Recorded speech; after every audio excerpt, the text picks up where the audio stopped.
You learn what it takes to push through things that are hard, get that cardiovascular strength that you need. You learn a lot more about body awareness, which is a huge factor in an individual's confidence or self-esteem. And so bringing physical literacy back within martial arts, I think would create a huge change and would help a lot of kids and even adults that are not finding it in their daily life because we're not making it a priority anymore.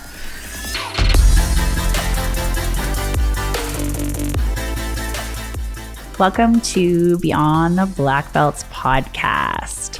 I'm Megan Cotterill, and I'm the owner and founder of 5 Elements Martial Arts in Calgary, Alberta, and I'm the president of Team Canada for the World Kickboxing and Karate Union. So the topic of this episode is the change I'd like to see in the world. And it's going to be sort of based on the topic being around martial arts and the change that I kind of would like to see in the world and my experiences of what happened and how I learned and how I'm hoping to bring about some of those changes to better our community and better the world and better my industry and do things in a different fashion and have a little fun with it. So the change I want to see in the world with martial arts is the first thing that I'm really concerned with, and something I would like to do more of and have started to work in this space is youth mental health. So I think that youth mental health is in a crisis point in our community right now. I mean, COVID was brutal for everybody. Kids were so isolated. They are having such a hard time figuring out how to balance feelings and read social cues and not feel so isolated. And I think too, I mean, social media is important, and I spend a lot of time working on social media. So I think it's a pretty great tool, especially considering what I'm doing right now. But I think it severely takes its toll. I mean, even as an adult, I find myself being super overwhelmed. I'm constantly comparing. I feel like I'm not doing enough and everybody's doing more. And what they're doing is so much more awesome, and it's not boring, and it's relevant, and it's exciting. And so I think if it's affecting my adult mental health, I don't see why it's not affecting our youth. And I think our youth are needing different outlets to start balancing and expressing their health. So, I mean, I think having a platform like martial arts, I mean, who doesn't feel better when they're kicking and punching targets? Who doesn't feel better when they're running around doing flying side kicks across a classroom, pretending like they're the Karate Kid because Cobra Kai is super awesome right now, or pretending like they're Kung Fu Panda and trying to do flips and trying to do jumping front kicks and trying to rock out the crane. I mean, I think having martial arts as such an outlet for youth mental health can really impact how they see themselves. I think getting out of the house is amazing. Getting off electronics is amazing. But also, how can we better youth mental health in the space that I'm in, for example? I've noticed that a lot of kids are very defensive these days. And I think their defensiveness comes from feeling embarrassed or feeling ashamed or comparing themselves or thinking that they're going to be an outcast or they're going to get teased and made fun of. I mean, the bullying that I'm seeing in kids right now is unbelievable. I mean, when I was younger, if we had a bully, all I needed to do was go home and not answer the phone, and I could get away from my bully for the rest of the night. I didn't have to go to school. When I got severely bullied in junior high, I'd miss days and weeks of school, but at least it gave me the reprieve away from my bullies that I don't think that the youth right now get an opportunity to escape from. It's everywhere. It is all over social media. It is all over friends texting and constantly messaging and people putting you down. And at least if we're creating the space for youth mental health where even if they're getting bullied somewhere like school, when they're coming into a martial arts studio and they feel like they can make a friend, they feel like a coach is actually listening to them and understanding them. I have kids that come in sometimes so angry and so defensive into my studio that I worry that they're going to have a terrible class or not make a friend. And what often helps is getting down to their level, making eye contact, and asking them about their day. I think that can change someone's mental health in almost an instant.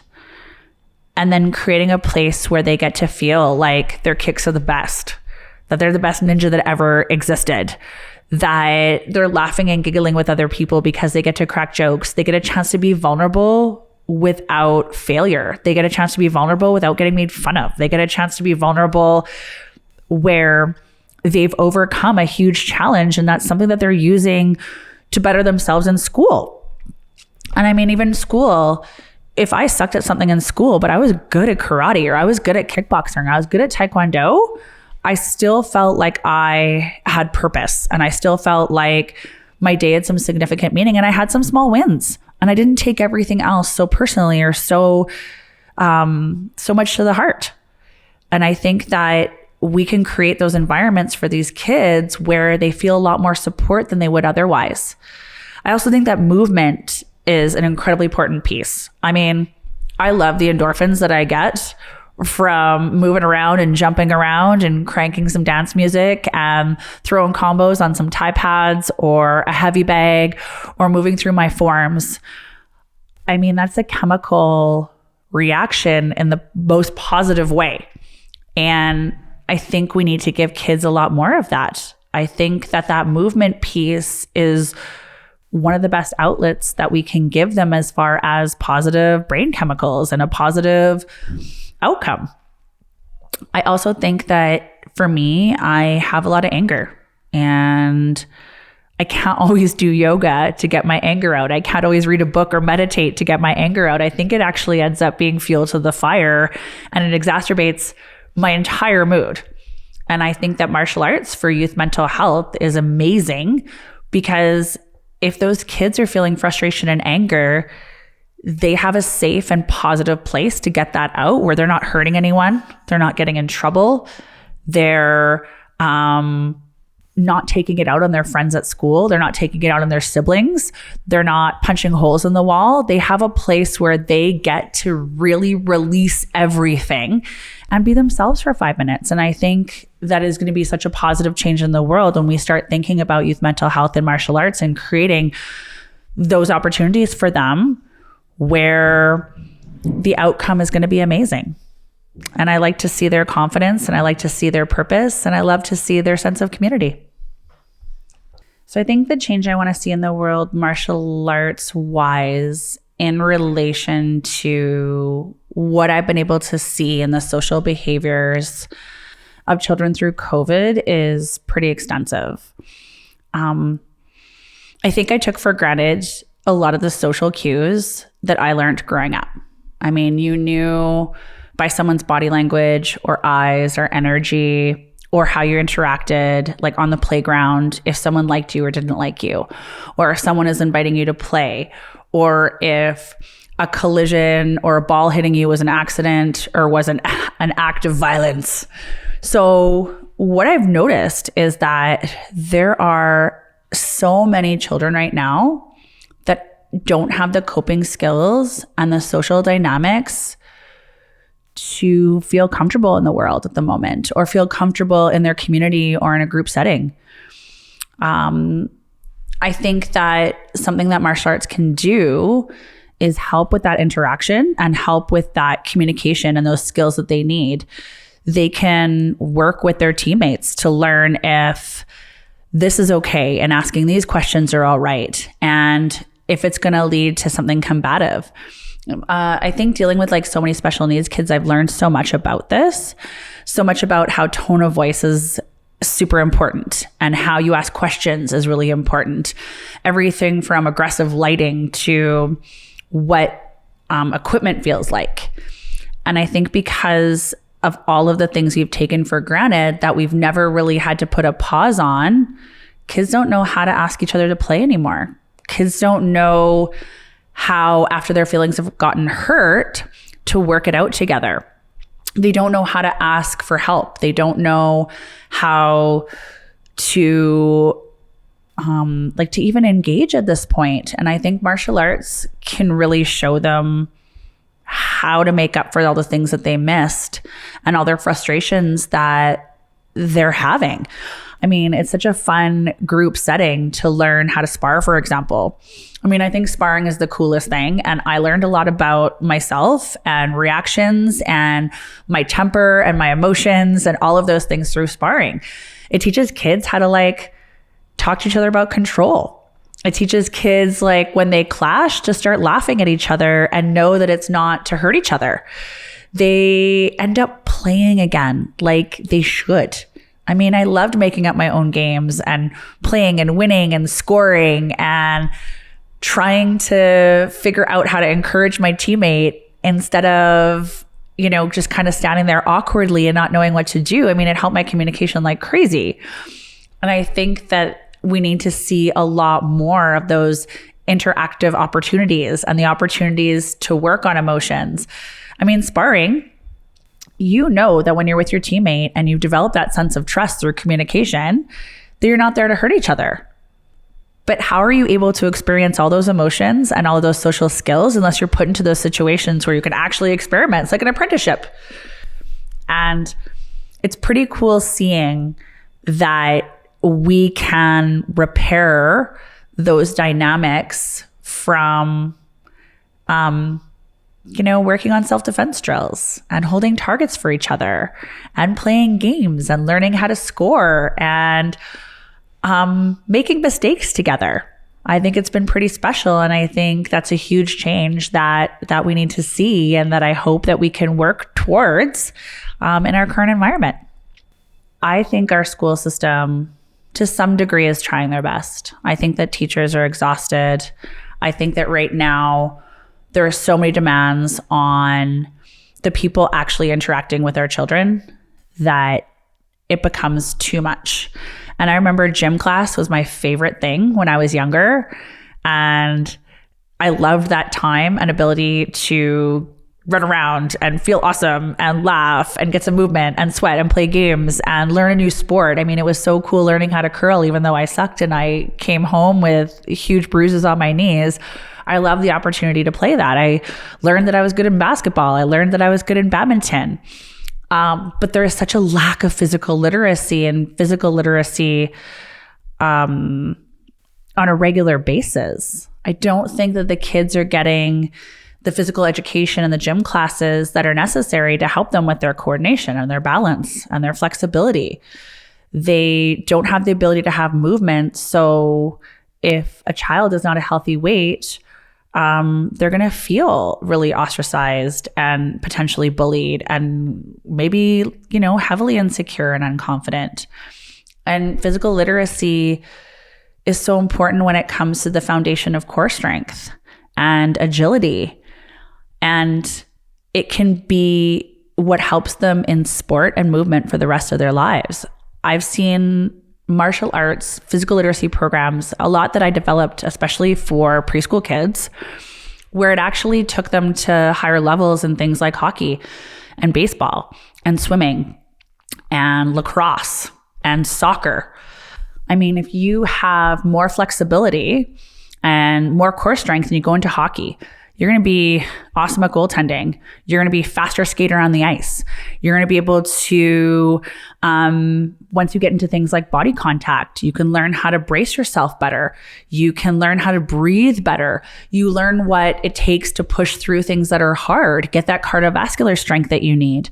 You learn a lot more about body awareness, which is a huge factor in an individual's confidence or self-esteem. And so bringing physical literacy back within martial arts, I think would create a huge change and would help a lot of kids and even adults that are not finding it in their daily life because we're not making it a priority anymore.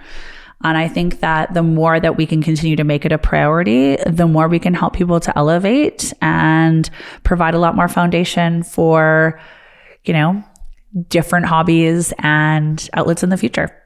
What I would definitely like to see as a change in the world, especially in martial arts, but I think everywhere, is more safe and inclusive environments. I mean, when I was younger, and I'm just speaking from me doing martial arts in general, is that there was no girls. There was nobody that had a learning disability. There was nobody that had sensory issues. There was nobody that had even physical disabilities. And now I'm realizing there is such a need and demand for other opportunities and other places for people to develop more awareness and skills and what works and fits for them. I mean, not everybody wants to play hockey. Not everybody wants to play golf. Not everyone wants to play soccer. And if we're creating these safe environments and inclusive environments that people get a chance to learn a new sport, learn a new skill, make a new friend. And I think martial arts schools especially can be really intimidating and cannot be a welcoming environment for people to join. And I've really taken pride in being a female-run business and knowing that there's going to be female instructors and having, more people to relate to. I mean, how great would an environment be in sport if once you walked in, half the people in the class are half male and half female, and your instructors are half male and half female, and that the environment was bright and welcoming and clean and positive and calm.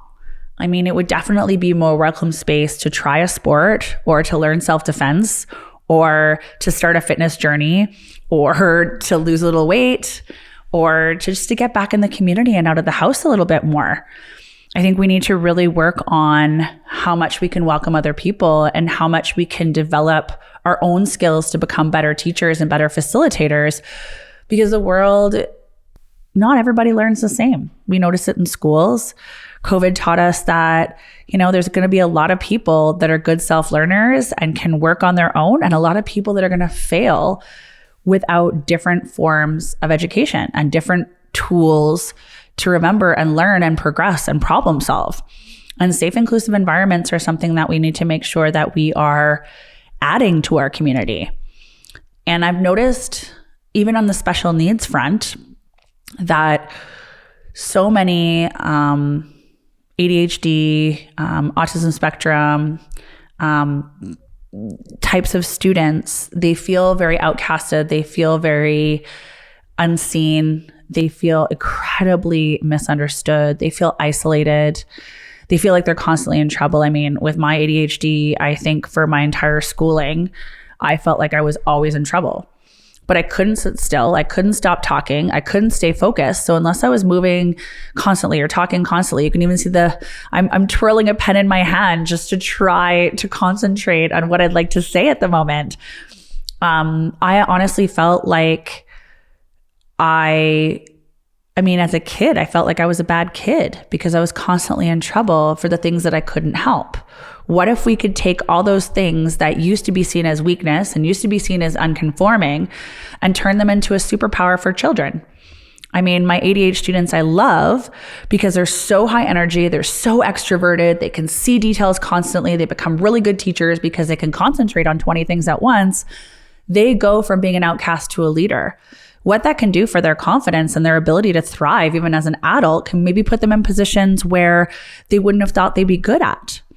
And then you have other students where they'd prefer a calmer environment, a more methodical environment, lower voices, more patience, more empathy. I didn't have that in the martial arts community growing up, but now if we can do that, I mean, they're going to feel more included too. They're going to feel more understood as well. They're going to be able to perform at something that maybe wasn't possible years ago. They could be a black belt like everybody else. They could end up teaching kids that they can relate to because of all the struggles that they've had. And I think moving forward, it's really something that we need to be doing differently. And I'm really proud that it's something that I brought into my business. And I think that it's caused a tremendous amount of success because I've seen outside the box and I'm able to welcome students of all diversities and all levels and all types of inclusion. And we're all learning from each other and we're all problem solving differently. And our minds are working in a much more open state.